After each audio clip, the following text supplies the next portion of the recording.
Hi everyone, I'm Anirudh and I'm going to talk about fair information practice principles today.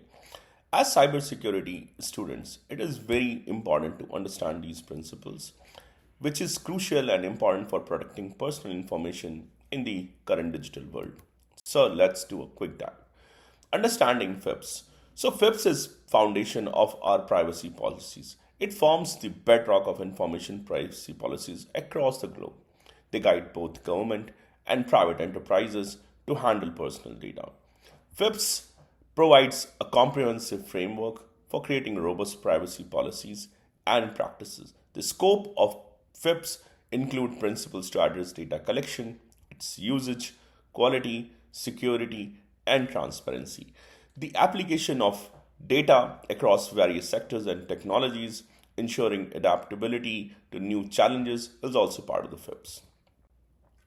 Let's understand transparency as a principle of FIPS for data practices. So, transparency is a cornerstone and very important in FIPS. It ensures organizations are open about their data collection and usage practices. It means there has to be clear communication about their data practices to individuals.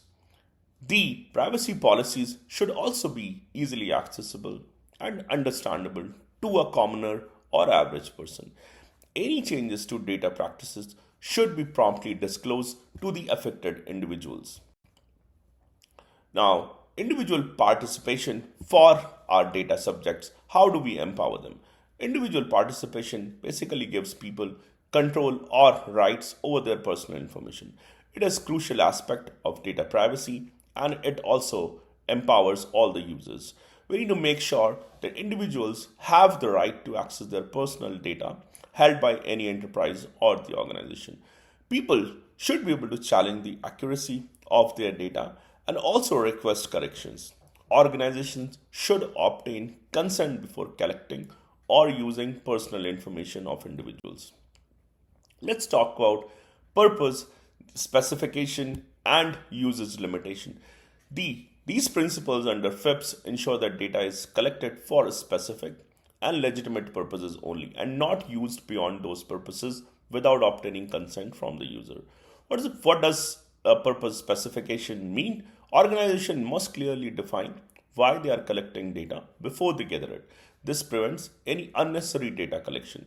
The usage also need to be limited. Data should only be used for the specific purpose.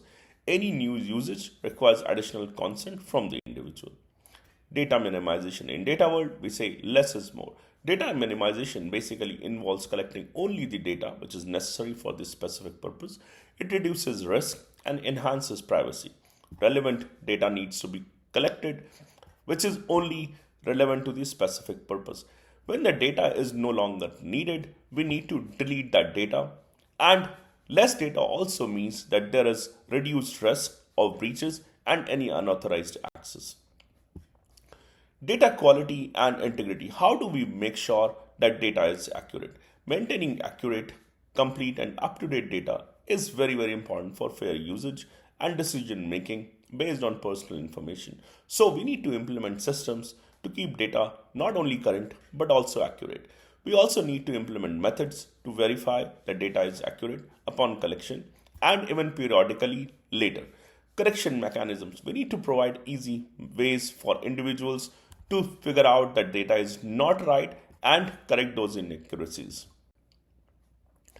Security. How do we safeguard personal information? Robust security measures are essential to protect personal data from any unauthorized access, usage, disclosure, or even modification. That means when data is at rest or in transit, it has to be secured and encrypted. We also need to implement access control using different authentication measures. We also need to conduct security assessments periodically, so there should be periodical regular audits.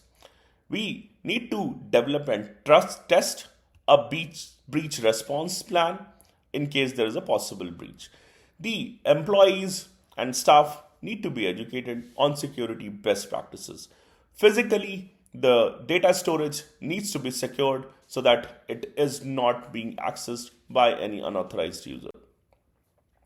Accountability and auditing. How do we make sure that we are compliant? Organizations must be accountable for complying with FIPS policies and be able to demonstrate this compliance through various regular audits. So, there has to be clear responsibilities for privacy and data protection within the organization. Those roles need to be clearly documented. There has to be regular audit on a periodical basis for audits of data handling practices and policies.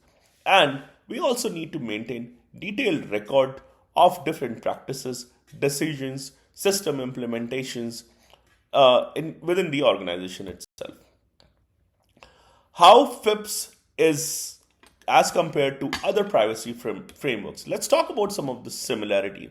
So FIPS share fundamental principles with any other data privacy regulations like GDPR, HIPAA, or CCPA. They all basically emphasize on transparency, individual rights, and security safeguards for personal information. Some of the key differences: while FIPS establish general guidelines, other laws provide more detailed or sector specific requirements, and enforcement mechanisms like HIPAA only talks about patient information. They may also vary in the scope of personal data covered and the rights granted to individuals. Geographical reach. FIPS are a US centric framework, while GDPR and CCPA have a broader international or state level jurisdiction. So, this affects geographical applicability and compliance obligations for different organizations. How do we enforce FIPS? FIPS are primarily voluntary guidelines, unlike the legal binding requirements and penalties under other laws like GDPR, HIPAA, and CCPA. This can impact the level of accountability and enforcement for organizations that are implementing FIPS or following other laws. How do we implement FIPS and protect PII in federal agencies? Federal agencies can basically use FIPS to protect personally identifiable information and enhance privacy practices. So, the first step to do that is to create a comprehensive privacy policy based on all the FIPS principles that we just discussed. We also need to implement training programs, update our staff on privacy protection and FIPS compliance. The federal agencies need to integrate technology and enhance their data management systems for different privacy integrations. There has to be a continuous improvement, so we need to perform regular review and update our practices to address new privacy challenges that we have identified. So, with that, this was today's session. Thank you for listening to me.